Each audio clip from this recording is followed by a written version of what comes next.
We're now going to compute the dot product. This is the last function. So the dot product between two arrays is defined as the following. You multiply the arrays together and then sum up their resulting values. Okay, let's go over here. And this is the last function. Now we've already multiplied the arrays with mul arrays.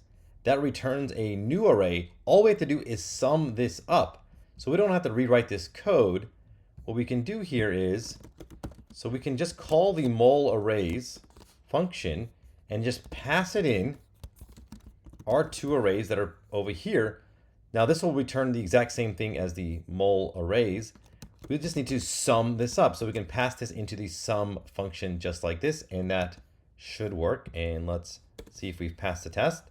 And looks good. Everything is passed. If it passes, it puts a dot, it puts an F if it has failed.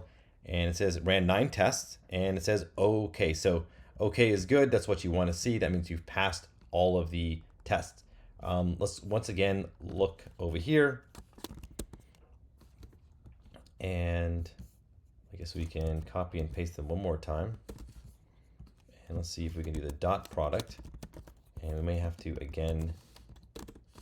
Yes, so it is not defined, which means we need to restart the notebook. And that's fine. And we just have to import it in again, import my array. So now it gets the updated one, input the arrays, and then we do the dot product, and there we go. Okay, so that was the last function, and that completes the array module.